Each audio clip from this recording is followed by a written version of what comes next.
Everybody, welcome in to River City Media's two shows this week, Phil, on Beyond the Booth. Tonight, Coach Tidmore from Collinsville. Tomorrow night, Coach Hobbs from Sequatchie County. But let's go ahead and talk about Coach Hobbs, Phil. How long have you known Coach Tidmore?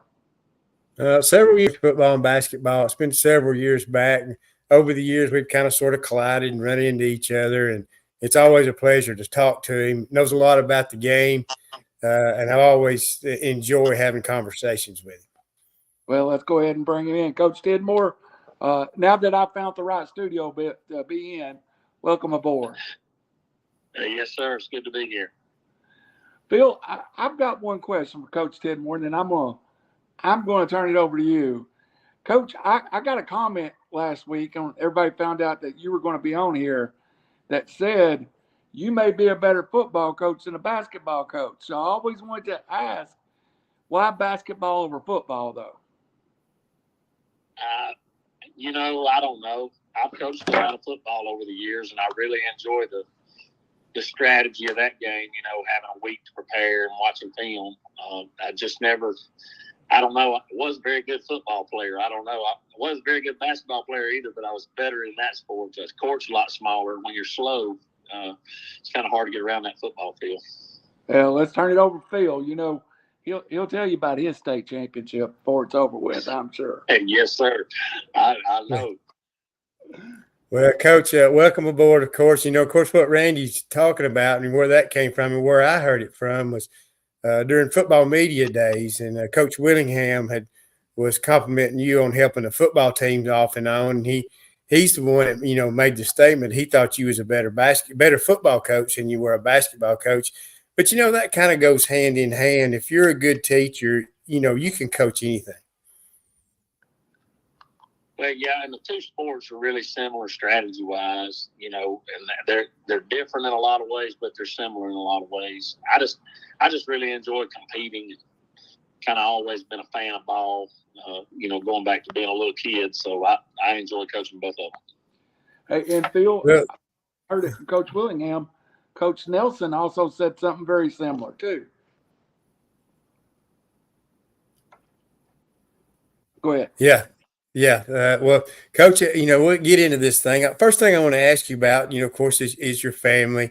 I mean, they have a lot to do with your success. Your wife, Tracy, she's had to been a trooper over the years because coaching girls and boys basketball plus helping out in football takes up a lot of your time. It's hard to do it without the support of your wife, and I know she gets tired of the conversations we have about football and basketball because you get home, you want to kind of hash it out, but she's always a good listener. And I guess the only saving grace of coaching both of them was for a while there, my daughter Brittany was playing and my son Tyler was playing, so we were all in the same place anyway. But I really appreciate her allowing me to spend as much time as I do, doing stuff like that away from home. Of course, the good thing about that is having your two that grew up around the sport. So they were around the gym a lot. So that way you were able to at least watch them grow up. A lot of times coaches miss out on their kids growing up, but since they spent a lot of time around the gym and playing other sports, you got to kind of see them grow up. Absolutely. I know when, my daughter was a couple of years younger than my son, and when Brittany graduated that first year after that, it felt like doing a job a little bit. It took me probably half a year to kind of get used to it not being that family affair again. So you're exactly right. We were kind of all together, and it was a lot of fun. Yeah, because it's tough to motivate. Because I remember when Coach Jim Kirby was at Valley Head and coached football, once his two sons finished, he had a hard time motivating because he was so used to them being there all that time. And you really have to dig down deep to motivate yourself again. Well, yeah, it was almost like relearning your career because you're doing one thing and your kids are involved in it. So it's that thing. And then all of a sudden they're going off to different things. And, Tracy didn't come as much that next year. She took a break. She came to mostly home games. So it was relearning it. And, but it didn't take long to figure out why you were doing it, and get used to it. Yeah, because those kids out on that floor become, your extended family, and you become a part of their life because it's your job. Winning basketball games are important, but your actual job to make these young people, do things well in the game of life. Absolutely, and sports is a really good way to learn about that. For the first half, or probably a little better of my career, I think winning was the forefront of what I thought about. I get 2 wins on Friday night, the girls win and the boys win, and I had a wonderful weekend. But I got a loss on Friday night, and I'd just be miserable, until the next practice, the next chance to get out there and try to get it fixed. But over the last few years, I've been able to, enjoy the interaction with the players and the planning and the strategizing and still competing. But it's like I can get past it a little bit better and not make everybody around me miserable. You used to be a big running joke in DeKalb County. If somebody was on a big winning streak, they'd lose. They was on suicide watch. But over the years, I've been able to cope with that a little bit better. Yeah, I think that comes in time. I used to be that way when I was younger. I couldn't stand to lose, but I don't like losing. But I understand there's lessons to be learned on both sides of the fence. And the kids watch you how you react when it comes to things like that. Absolutely. You got to try to be a good example of not only competing, but how to handle winning and losing. And sometimes that's hard to do. You get really caught up in the competition part of it, and sometimes you're not the example you need to be. So it's like a constant learning curve all the years that you coach. Well, Coach, let's talk about what made you decide you want to be in coaches. And I know you played at Collinsville, and you played under Neil Thrash. Who or what got you thinking that you wanted to be a coach? Well, when we grew up, and you understand this, you're about the same age I am. In the 80s, we loved ball. We were playing ball way more outside the coach's influence than inside the coach's influence. And that's kind of flip-flopped a little bit today. People don't play as much ball on their own, but we were playing football, baseball, whatever, shove up, any kind of sports you could think of all the time. But I think when I really knew I wanted to be a coach, I played for Coach Thrash and Coach Dobbins. But ironically enough, what really kind of set the hook in me for coaching involves Coach Willingham. We were in Tuscaloosa. I was a statistician and a manager for Coach Dobbins. I was in the 8th grade, I guess. And I think Coach Willingham at the time was in college, maybe just finishing up. And we were playing Repton in Tuscaloosa. And Coach Willingham had gone to see them play, and he came in the hotel room and gave a scouting report. We were going to play Repton, I think, at 9 a.m. the next morning. And him giving that scouting report, all the players in there, that kind of excitement, I was hooked on coaching right then, the strategy part of it. So, and I think playing for Coach Thrash he was as competitive as I was. And so he kind of instilled that toughness of competition in us, because anybody knows Coach Thrash knows that he's tough-minded, competitive. So I think those two things kind of pushed me toward coaching. Yeah, of course, you ended up starting out at Valley Head, of course, and you coached football and you coached basketball. And I know every coach, thinks they're ready for the big time, but then you end up with a job at Valley Head. Sometimes that's a little bit overwhelming when you first get started. Well, I got a science degree because at the time I came out, it was really hard to get a job in PE. Those jobs were just rare. So I got a call from Miss Dobbs at Valley Head to interview for a science job. I was working at steel plant in Gadsden, so I went to her house. She interviewed me for probably an hour, talked back and forth. And at the end of the interview, she said, well, you'll be the head basketball coach and the science teacher. And I didn't even know I was interviewing for a basketball job. I just thought I was interviewing for a science job. So I've been a head coach my entire career. And I certainly hope I'm better at it now than I was in those first few years, because all my experiences were from the player side of it. So as I got into coaching, I think clinics really helped. I used to go to clinics every year. And, of course, now, I mean, you never quit learning it. As soon as the season's over, now you don't have to go to clinics as much because there's so much available now through social media, the internet, online clinics, podcasts. These college coaches doing podcasts. So anybody that coaches will tell you that you're constantly learning and changing and evolving, especially at a small school, because you may have players that can run one thing one year, and then 2 or 3 years later, you got to do something totally different. Well, Coach, of course, your time at Valley Head had to be valuable to you, and I'm sure you made some great relationships there. You want to talk a little bit about that? I really loved my time at Valley Head. Didn't know anything about Valley Head when I got there.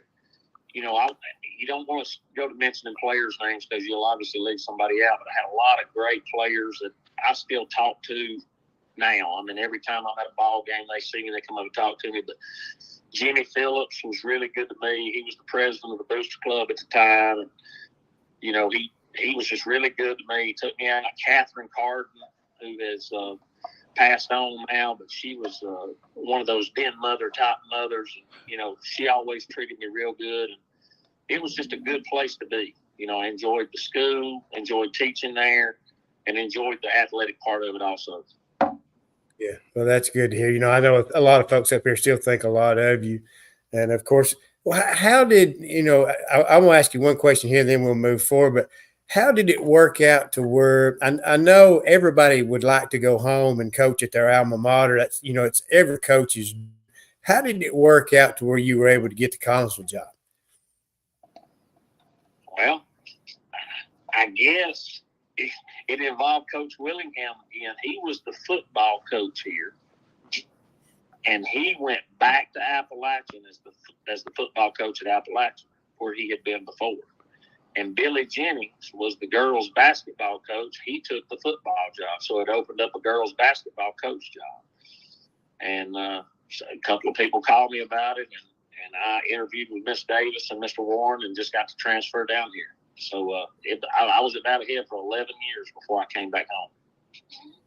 Yeah, I didn't realize you was at Valley Head that long. That I would have thought maybe 4 or 5 years. I didn't realize you was at Valley Head for that much amount of time. So, over the years, you've gained a lot of experience. Randy, is there any questions you want to ask Coach Tidmore right now before I move forward? Yeah, Coach Tidmore, what's back to the girls and boys? You were talking about winning 2, losing 2, winning 1. What's that 30 minutes like in between the girls' game and the boys' game for you? Oh, man, it's not even 30 minutes. It's usually 10 minutes. I'm not coaching the girls anymore. I'm only doing the boys, but I did both of them for 14 years. And it was the most difficult thing for me was to move from the girls' game to the boys' game after the girls got beat. Mm. After a win, it was pretty easy to, go in there and say, hey, we'll do this tomorrow, good job, and go. But at a loss, it's like you wanted to stay in there and be with them a little bit longer. Especially, there was, I think, 2 years in a row where both of our girls and boys teams made it to Jacksonville. And, of course, you're playing back-to-back. Now, that was very brutal, to have to – because you had to miss one press conference to do it. So, but you don't have a lot of time to transition from one to the other, so you really don't have a lot of time to think about it. Interesting. Phil, I do have a listener question. When we get more into the Collinsville program, I'd like to ask Coach. Oh, you want to ask it now? I'll go. Okay, go ahead. Well, Coach, huh? I'll okay. let you go to Collinsville a little bit, and then I'll. Okay. Well, Coach, you made your way down to Collinsville, and that's something I was going to ask you. How was you able to balance coaching girls and boys and giving them the right amount of time? I guess you had to you had to count a lot on your staff. Well, for a while there, I didn't have a lot of staff, and then Coach Griggs got on the staff while he was still working in the public sector, in the private sector there for a while. And then he got here, and I had Adam Lawrence that helped me a couple of years. He was doing his student teaching. I don't know. You just had 2 game plans to make. You had 2 films to watch. You had 2 practices to plan. So, I had a pretty good working background from my father, and it didn't have anything to do with ball, that had to do with farming and mowing the grass and cleaning off fence rows and things like that. But I just always looked at it from, I got this much time to get something done, and I had to have it done. So you just get in a habit of doing it. Yeah, just kind of comes natural. But with Coach, you've had a lot of good success at Collinsville over the years. And, I want to talk about first, of course, you won a state championship at Collinsville in girls in 2020. That's every coach's dream, is to win a state championship. And I'm sure it was a great thrill for you. But, really, that is a great title to have, but it doesn't really define you as a coach. It's funny that you say it like that, because I think as a coach that doesn't have a state championship, that's what you think you're striving for. It's a goal of every team and every sport when the season starts, to win the state title. And I think that particular year taught me a lot, because when the season was over, the funny thing about it was, I think the team and the coaches all were just sad that it was over. Mm-hmm. Had to play another game. It was almost a feeling of sadness, because that team had gotten so close and accomplished so much. There was nothing left to do.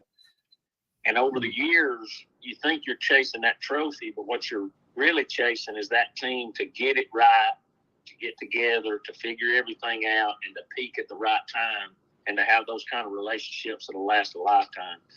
And most of the time when I get a text from one of those girls, it'll say something like "State champions for life." So it's just something they'll never forget. Yeah, and I know exactly what you're talking about, because, when we won it in '84 in football, when I walked out the field, it was a little bit after the cheering stopped. It was a little bit disappointing, because I looked up at the scoreboard, and as I was walking off the field, I was like, this is the last time I put this uniform on. And then I got to thinking, well, this is not what that was about. Winning a state championship was not what it was about. It was the climb. It was the relationships, the memories made.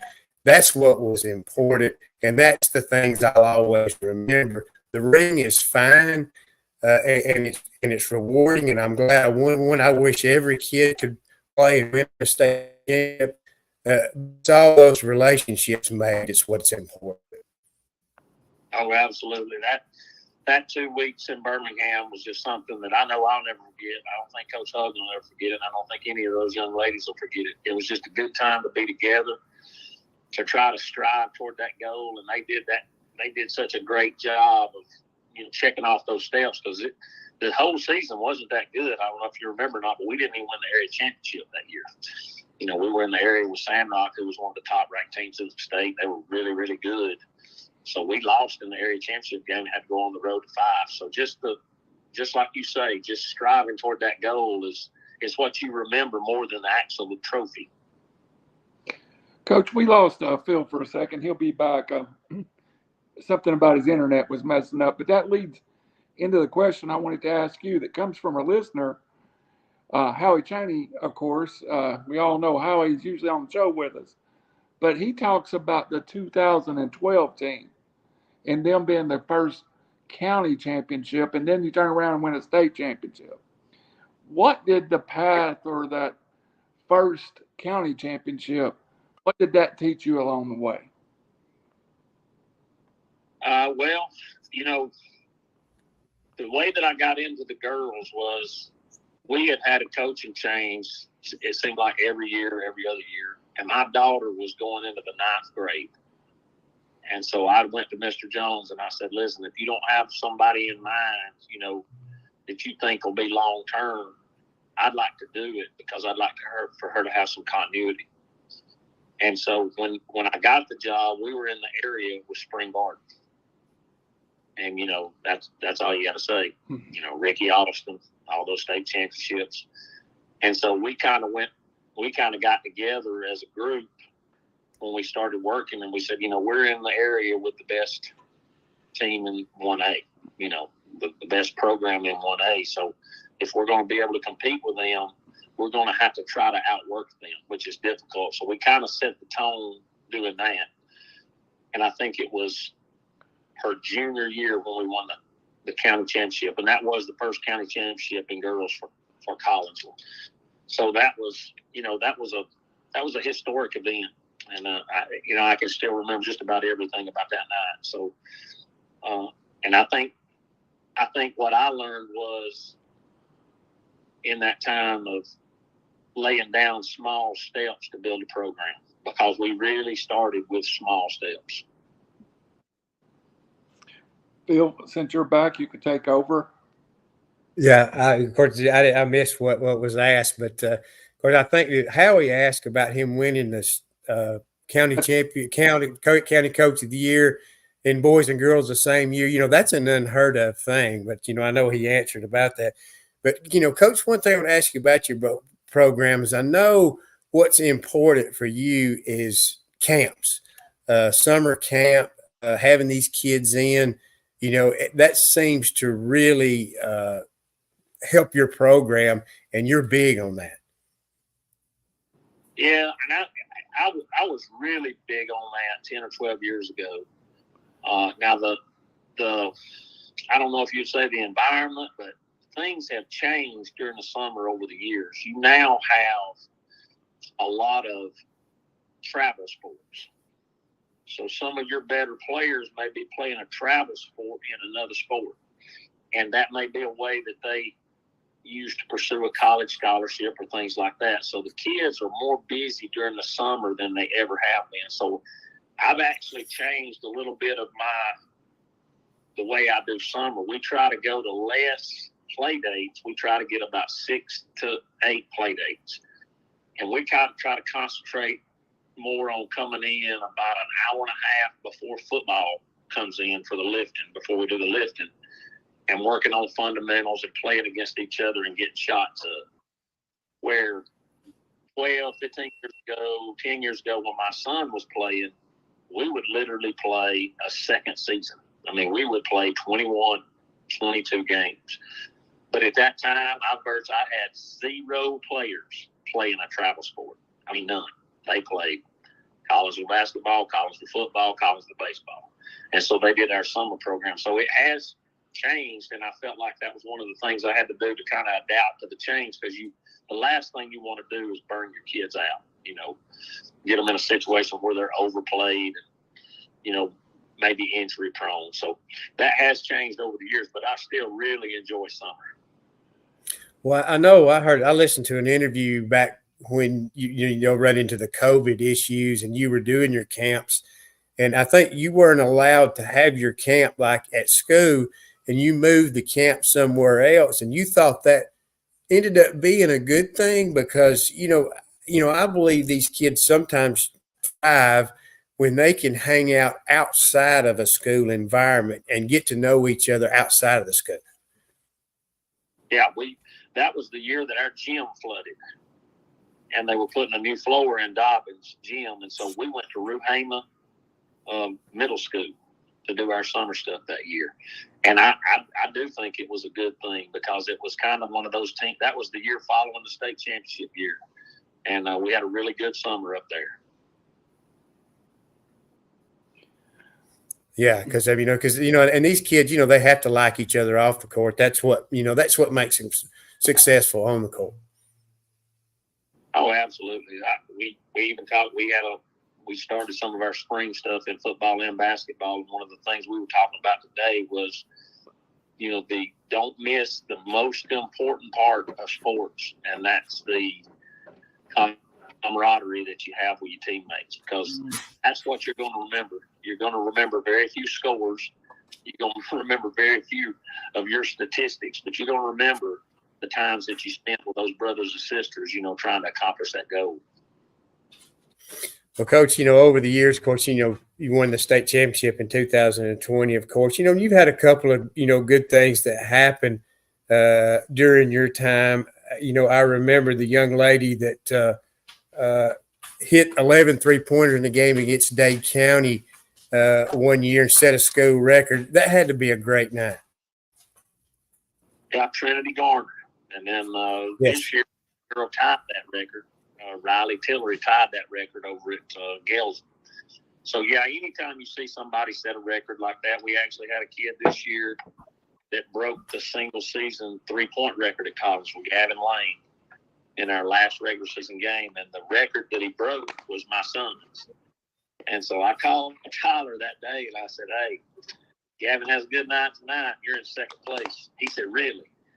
And so he immediately called Gavin's dad, and they were all excited about it, talked about it. Of course, Gavin hit 5 that night and broke the single-season record. So that's always fun when you can see somebody accomplish something like that.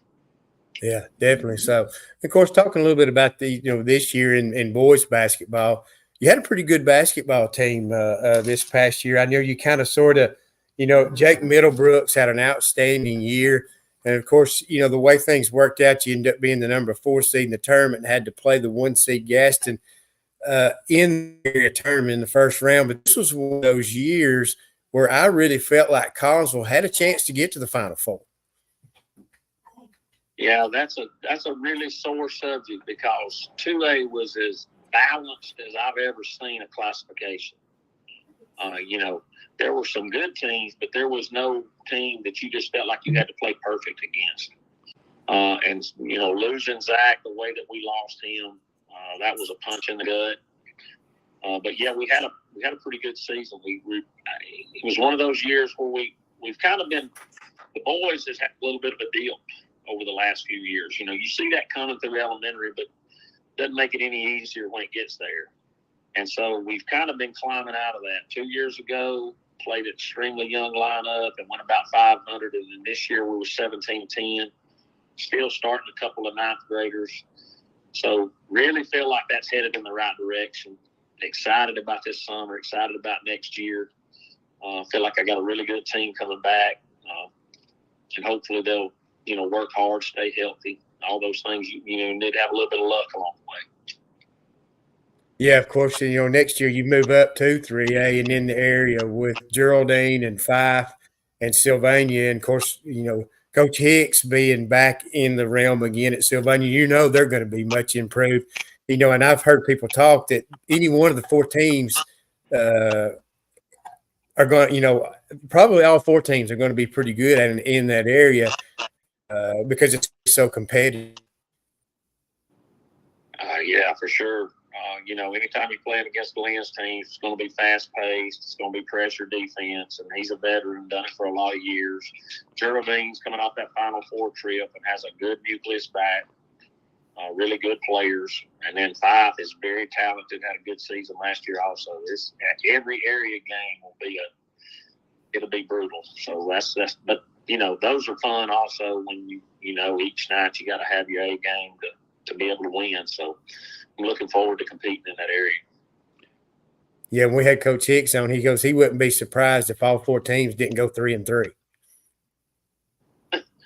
Yeah, it's going to be balanced. I just hope we up to the task. You always hold your breath during football because a lot of Bears play football. You want to come out of that healthy. You want to have a good summer and stay healthy. So, but it ought to be interesting. Well, Coach, I want to talk a little bit about you. Of course, during 2022, you won an award at the DeKalb County Sports Banquet, an Achievement Award, and, which is, a wonderful award. And I know you was well pleased to get that award, the recognition. But you and I was talking about that, and you had talked about how it humbled you when you sat down and wrote down the accomplishments you've had since coaching basketball. You didn't realize your name was linked to so many good things. You told me that it really made you humble. Well, I've never been the kind of person that's kind of keeping up with, wins and losses and things like that. I just always kind of moved to the next thing. And whenever that award happened, they wanted a bio. And so I had to go back and start putting all that stuff together. And I can tell you this, it's an honor to be recognized for anything. But for every one of those accomplishments that I was writing down, I could think of some players that were really good, really tough, and really coachable. Because you don't get any of those things done without those kind of players. And you don't want to go to mentioning names because you'll leave somebody out. But, the boys programs had 8 trips to Jacksonville. I mean, that's phenomenal. I think it was 9 area championships and a county championship. So just to go back and look at some of those things, every time you look at that, you think you're going to think about that area championship and all that kind of stuff, but you just see that point guard and that shoot guard and, the guy that was your best scorer, your best defender. It just brings back those memories when you think about it. So, it was good to be recognized for that. You could just see the players behind every one of those accomplishments. Yeah, I was going to say that's probably what makes you think of them the most, that how many of those guys you've touched and made the awards you've won possible, because it kind of goes hand in hand. You're the leader, but those kids put you on that platform. And sometimes some coaches will say that they made me look good. So I know it was special for you. They put you on their back and they take you on that trip. I'll never forget the feeling that was going through my head when we won the state championship. I was thinking about all those boys teams that I'd had through the years and those good girls teams I'd had previous that I wish they could have been through that 2 weeks with us. I wish they could have gone back and the breaks would have went in their way because, there were several years there we had injuries and things of that nature that derail you. But, it's all about the players. You can't do it without you can't coach bad players to victories. You got to have good players. You got to have kids that's coachable and competitive. Well, Coach, also, you got, hats off to the area we have in basketball, DeKalb County, Cherokee County, Jackson County. It is so competitive all around, boys and girls. And I believe that's why we see a lot of teams are successful when they get to the Jacksonville, to the Northeast Region tournament, and then even down in Birmingham. We have some of the best basketball around here. Oh, yeah, absolutely. It's very competitive and always has been. I just think about over the years some of the coaches that I've competed against, Coach Ellison at Pisgah, Coach Thrash at Fife while I was at Collinsville, Coach Pelham at Asbury, Coach Pruitt at Ider, Coach Coker, when he came into Plainview, we were playing them. So it's just you got really quality coaches and then you got competitive players. So it's always competitive in this area, not only in basketball, but, you see football going deep in the playoffs and baseball is really good around here right now also. Well, Coach, I've known you for many years, and I know, at times you really expect a lot of your kids on the court and you really push them hard, but you can still consider yourself a player's coach, or do you motivate by, really being rough on them? I don't know. I'm not. My kids will tell you I'm not nearly as rough as I used to be. I think it is harder to be that type of coach today, to really push. I don't know if I'm a player's coach or not. I know I love my players. I think I lean, I talked about clinics and, when you go hear coaches that have been really successful and coach against them, I think you pick up things that they do that fit with your personality. And so my personality is to try to set a standard and then to try to hold everybody, including myself, accountable to that standard. And that's not always pleasant. It's not always pleasant when you self-evaluate, because you have to do that during the year also. And you say, I didn't hold my end of the standard tonight as a coach, and you have to go in there to your team and say that. So I don't know if that's being a player's coach or not, but I think that fits more with my personality of trying to develop a standard, and then let's try to hold ourselves accountable to that standard as much as we can. Well, Coach, that reminds me of a story. I know you remember Mark Plunkett. His daughter, I think, played for you at one point. But it was back when you were coaching the boys and girls, and he told me about one time y'all had a tournament. The girls played at one side, and the boys played at another side. Well, you went with the boys, and the rest of the staff went with the girls. And he said when they went and played in that tournament, it looked like they'd never seen a basketball before. He said they just lost everything that they had learned and just, looked horrendous. So he asked one of the players, he goes, "What happened?" He goes, "Y'all have been playing well. What happened?" And she says, "I don't know. Maybe it's because Coach Tidmore wasn't here to yell at us." I don't know.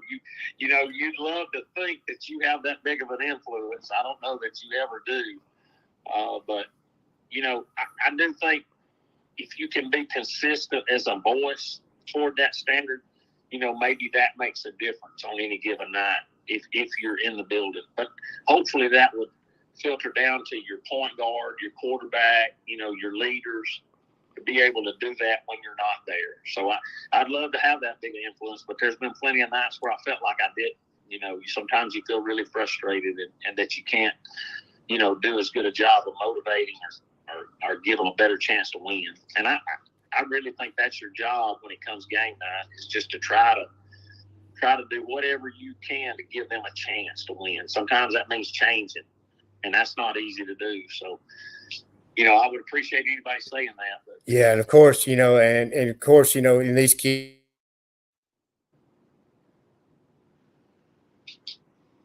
Coach, we lost Phil again. He'll be back in a second. But while he's coming back, I want to ask you about something.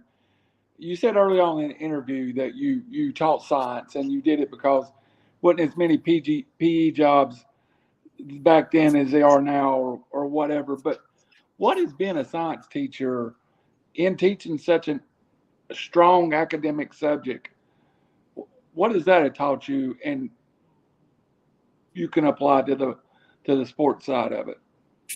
Well, I don't know if it can be applied to the sports side or not. I would say as far as a work ethic, you know, I got that from my dad, you know, my mom and my dad, because they made us kind of accountable to work. You know, there wasn't a lot of slack time around the house. But when Weldon Parrish was the superintendent that hired me my first job at Valley Head, and he told me to look at how much I was getting paid to teach and how much I was getting paid to coach. And I always make sure I treated the classroom in that way, because, you know, you get paid a lot more to teach than you do to coach.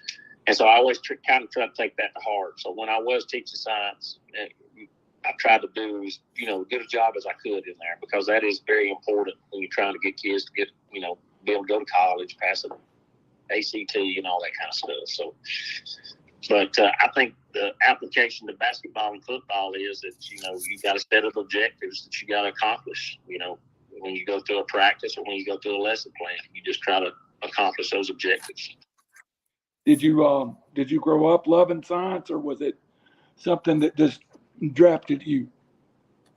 Well, no, I probably, to be honest with you, if I would have had to choose a subject matter on what I really liked, it would have been history. But again, history jobs were not in high abundance, and science and math jobs were. And I always, you know, when it got down to that, I liked science better than I did math. So that's why I got into that.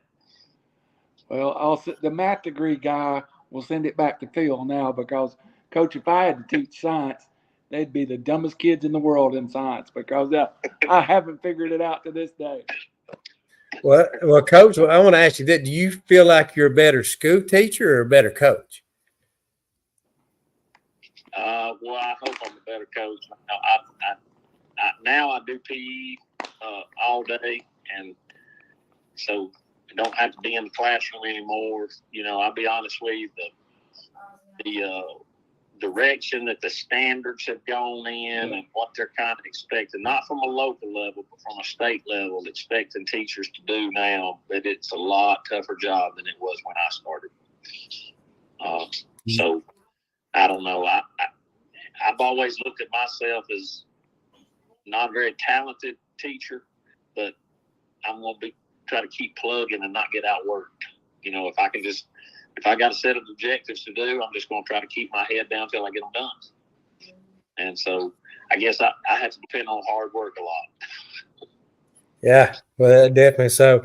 Well, Coach, you know, I was wanting to ask you this, and of course, I've watched you over the years, and you know, one coach that you know that I admire, and you're one of the ones that I do admire. I think you've done an outstanding job, and I admire you a bunch. But you know, you kind of remind me a lot of times of, where you see Pat Summitt on TV when she just kind of gives that snarl and that look, like she don't have to say a word and the hair's going to stand up on your neck.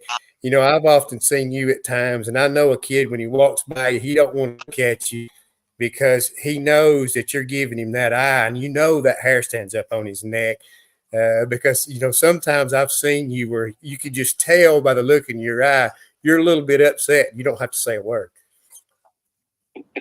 Well, I've never been able to hide my emotions very well. I guess one thing, banquets and stuff over the years that my players have loved to make fun of is the looks and the hand gestures and the face gestures. So I don't know that it's intentional, but sometimes you're just trying not to say anything. And sometimes, because you feel like you've said too much. But that's over the years, I've had a hard time, hiding my emotions. So I don't know if that's a strength or not.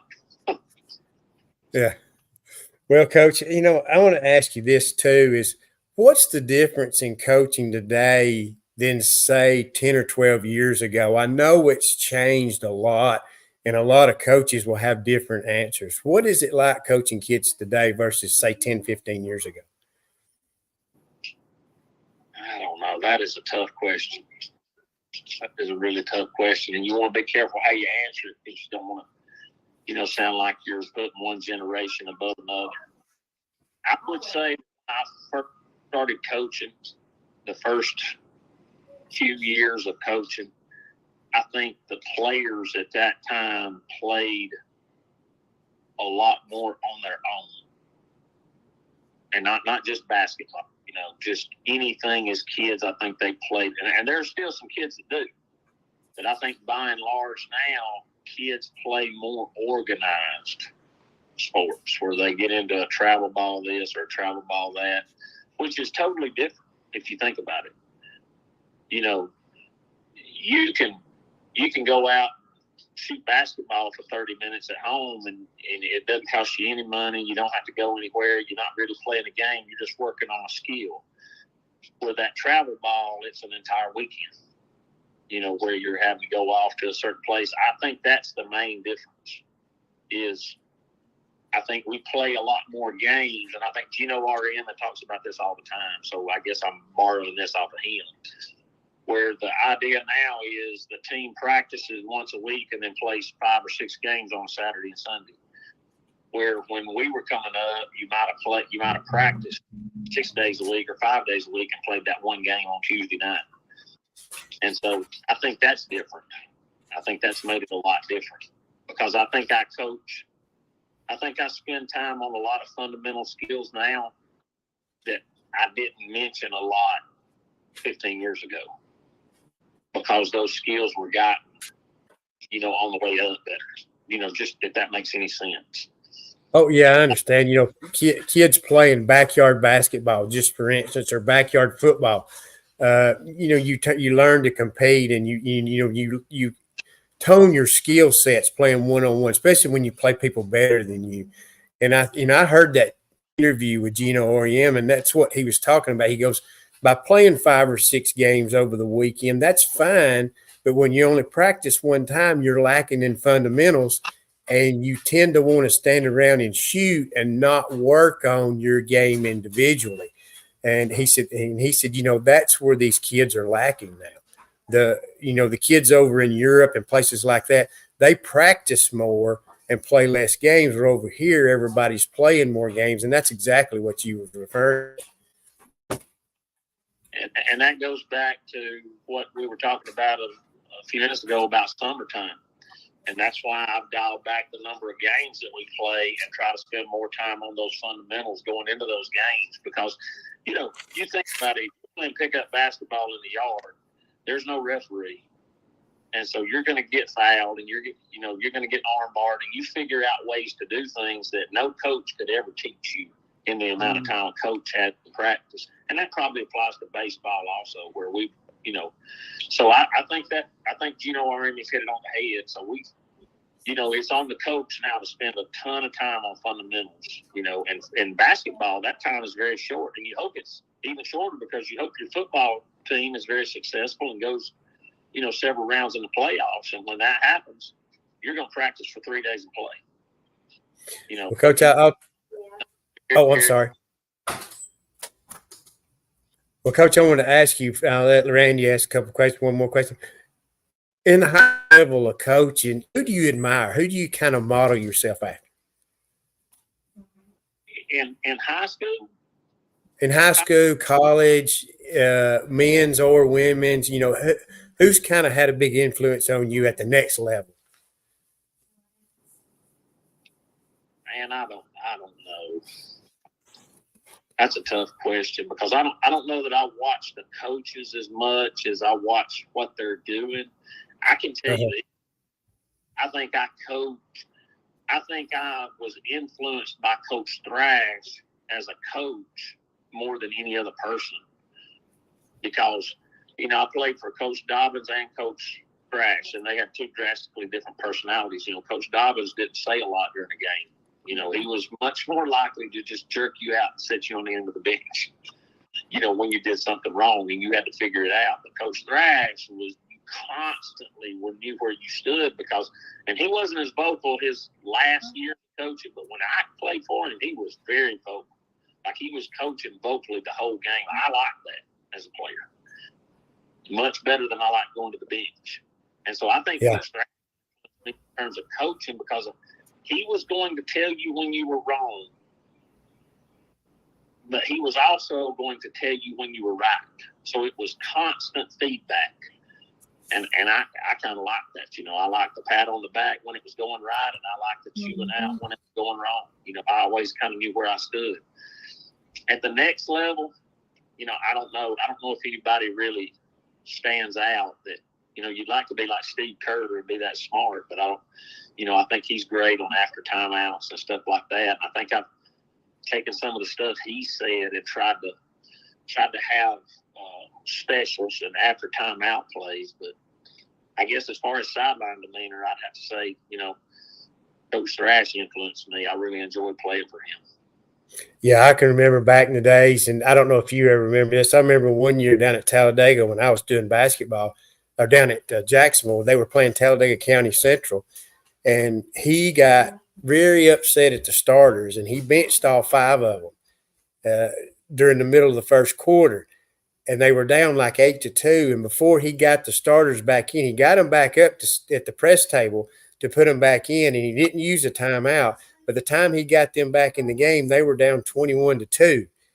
But they came back in that game, and Talladega beat them 51-50. So I think he got his message across in that game because they dang sure come back and won that basketball game.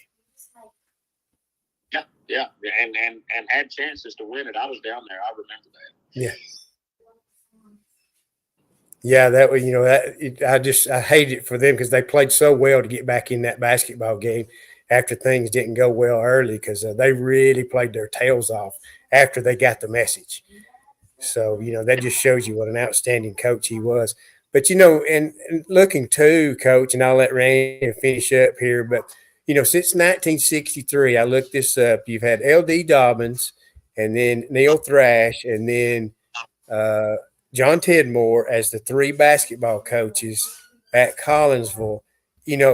That's something that's great for these kids because they know who's going to be there. And it's been a great tradition of basketball at Collinsville through the years. Oh, absolutely. I remember Coach Dobbins invited me to his State Hall of Fame ceremony when he got inducted into the State Hall of Fame. And one of the years we had a really good year, I did a highlight tape, and I put some stuff from Coach Dobbins in there, and I put Coach Thrash's record on there, and I had some highlights from their Final Four year at Tagoville. Just the tradition is just – I get goosebumps just thinking about it because I was involved with both of those guys. I played for both of those coaches and have respect for them. That I felt a lot of pressure. When I took over, I wanted to make sure that I had to work as hard as I could, and that's why every time we would go to Jacksonville, I would just feel like that was kind of mission accomplished. We're kind of continue to go down there, and that's kind of where we're trying to get back to. I thought we had a really good chance last year to go back down there, and all that happened. Now I got a good chance maybe this year to get back down there to the regionals, and that's what we're trying to do. course, there's no doubt those kids are going to be motivated, and they'll turn that negative into a positive next year, I'm sure. Hey, Coach, and one more thing. What does it mean having the gym? I mean, it's nice. It's beautiful. It was a long time coming. There were a lot of delays, but that's great for those kids to have that place to play in. Yeah, I wasn't very excited to play in the gym because Dobbins is such a great home court environment. It's smaller, it's louder, all that stuff. But after practicing in Jones for 2 weeks, you don't even want to go back to Dobbins to practice. You just got so much room. You got the 2 extra goals. You got, with the bleachers back, you can just do anything you need to do. And it's I don't know if you've been in it, but it's just super nice. I mean, everything, the locker rooms, the restrooms, the lobby, everything first class, So it has been nice to get into that. And it's finally starting to feel like a home game. The first 3 or 4 games, you really felt like you were playing on the road. But late in the year and trying to get more shots up in it, get used to it, it's been really nice to have it. Really enjoyed it. Well, go ahead, Randy. Coach, I just got one question I want you to talk about. 3A, 2A, 1A, you have to share kids. And it sounds like y'all have a great situation at Collinsville where each of the coaches understand that a kid may be a football player, but he also may be your point guard. Is this something you talk about, or how do you manage? And that kid plays summer ball; he's going year round, so it can become a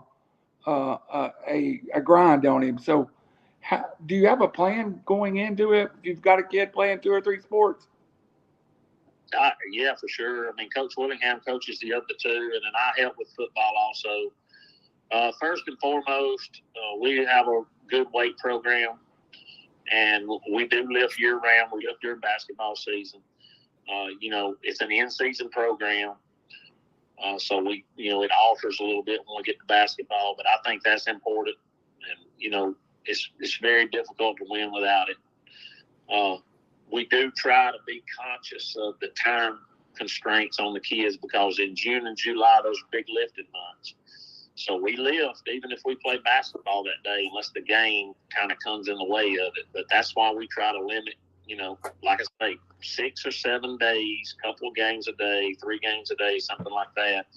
And then the rest of it is fundamentals. And then when we get to July, basketball becomes more of a on your own, come through the gym on the way to football workouts, get shots up, that kind of thing, because then football kind of gets in. Go to the passing counts and things like that. And he does the same thing, Coach Willingham. He tries to get, 6 to 7 days of passing counts. And so, you just have to do that because you really want them in the summer to also have time to, do the things they like to do, go swimming, go fishing, go on vacation, things like that. So, yes, it's a very good place to work. Coach Willingham's great.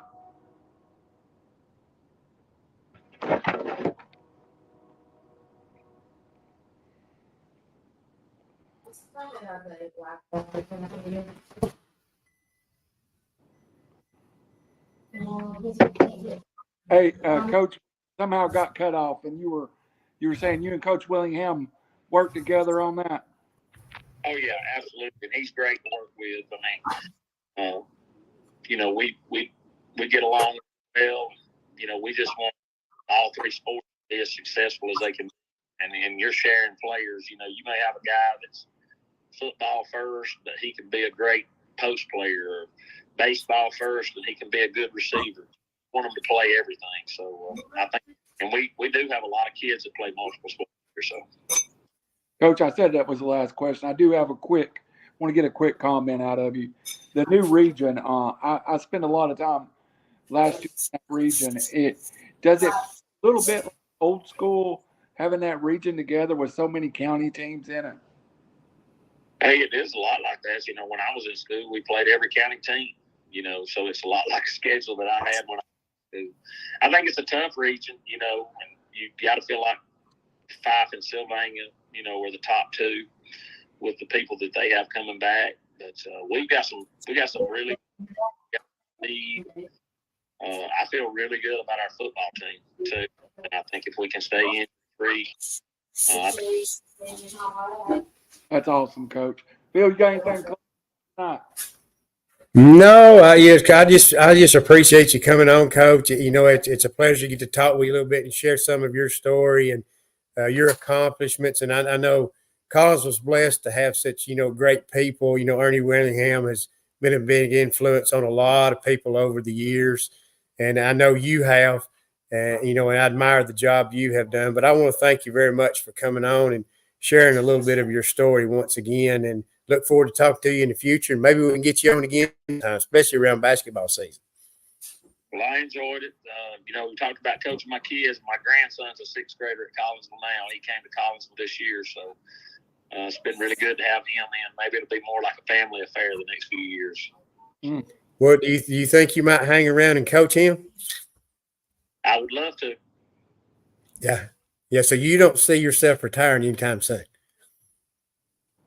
No, I'm not planning on it. Hopefully stay healthy and, get back to, keep winning and, keep try to be as successful as we can. And, that you got to do that. So, but yeah, I still really love it. I mean, I love what I do. It's not like a job.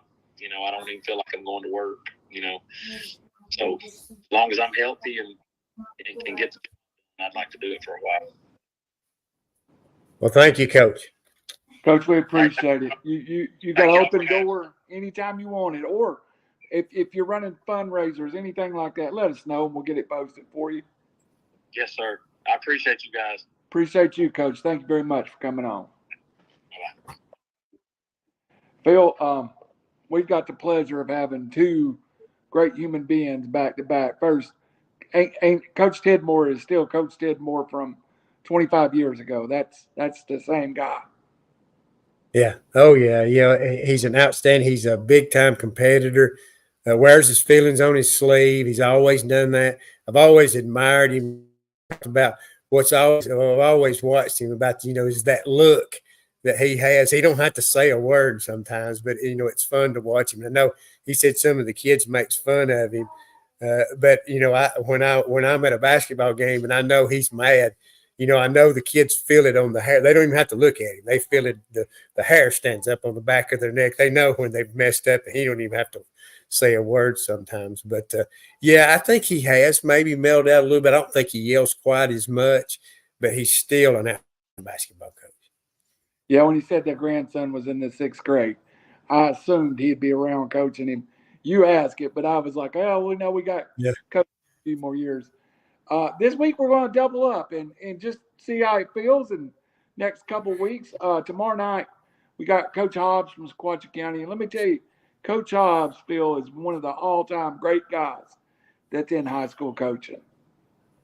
Yeah, well, it'd be outstanding to learn a little bit about him. I enjoy, like last week when we had Marion County's football coach on, is somebody I didn't know out of the blue. But it's interesting to get to meet new people and figure out what makes them tick. Because I'm a fan of people. I don't care what school they coach at.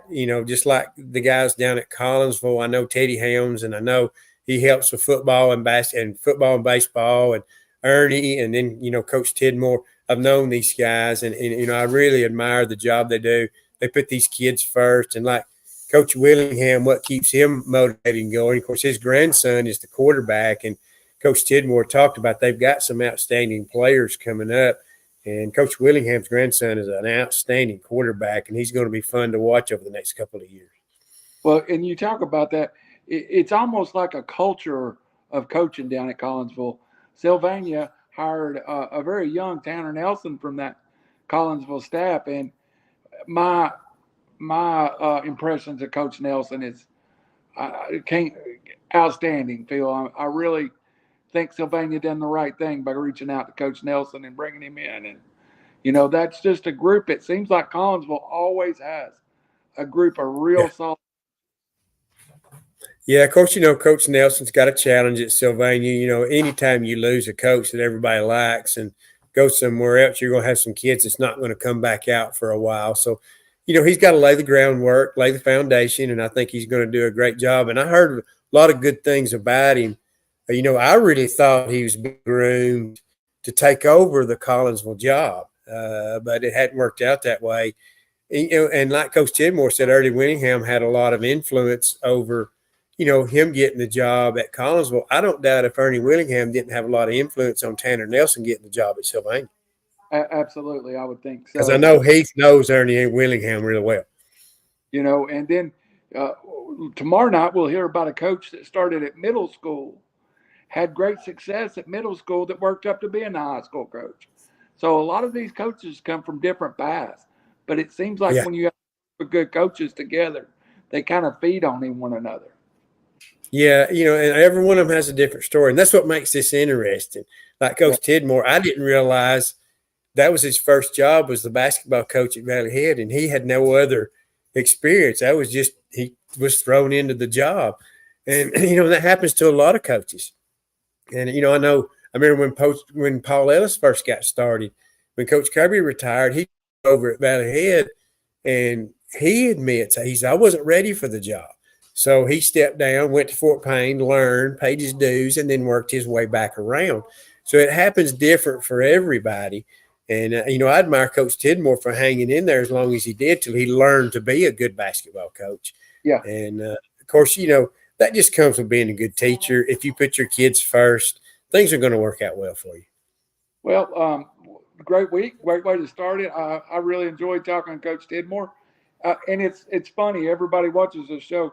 There's some of the Alabama coaches I don't know so well, so I get to get exposure. And if you're in the Alabama area and you haven't heard of some of these Tennessee coaches that we're exposing you to, like Coach Hobbs, Coach Rivers, Coach Barger, Coach Starkey last week, get to know the coaches and you'll know their kids, because 9 out of 10 times you got a good character coach, a good character leader, their kids are going to be molded that way too, Phil. Football's football, basketball's basketball. No matter where you go, you just have different styles, different people, different ways of doing things, but it's all a game. You have rules inside that white line. When you walk inside that white line, you have rules. You have a brand to follow. But all the important thing is how these kids, what they become outside that white line, outside those boundaries, outside the boundaries of the game. That's what's the most important, is what kind of people they are when they walk away from their sports. And every coach, going in, I think they start out, they want to win. That's the most important thing. But after a while, like Coach Tidmore says, it comes more about those kids and the relationships that are a lot more important. Those losses don't hurt you quite as bad. You learn to move on because you want your kids to move on, because you don't want to dwell on them either. You don't want them dwelling on them, because there's always tomorrow. The sun's going to come up tomorrow, and that's the way you have to have these kids. You want that in their head. Don't dwell on the past. Let's move forward. Bill, and we'll close out tonight. Of course, join us tomorrow night, Coach Hobbs. Many more. I don't have my list in front of me, but we've got a lot of shows stacked up back to back, going through all the way through June. We got some special people from the DeKalb County Hall of Fame that will be on through that. We've got a big wrap up of the Hickson spring game coming up. Phil, just stay with us, folks, and I guarantee you we'll have. If we haven't had your school's coach on yet, we'll get around to it. We're working on it. Yeah, there's several that I want to try to get on, but we got to get through the ones we've got now. And of course, for the folks up in Tennessee, when we have Coach Benefield on, and we know we're going to have him on June, I think the 17th, on a Monday after the Hall of Fame banquet. A lot of folks going to want to hear from him, because people don't know Coach Benefield, but they know of Coach Benefield. And, of course, he's not going to share a lot, because we want to talk to him about his Hall of Fame, getting into the Hall of Fame and whatnot too, because he's not a person that likes to pat himself on the back. But you can learn a lot from that guy, because he knows the sport of football and he knows people. And you might hear him take a shot at either me or you before the night's over with too, Phil. I'm sure he will. He'll throw us if he gets an opportunity. Oh yes. All right, folks. Thank you very much. Join us tomorrow night. We'll get the list together of who's coming up. For Phil Harris, for Randall Cunningham, River City Media, Beyond the Booth. See you tomorrow night.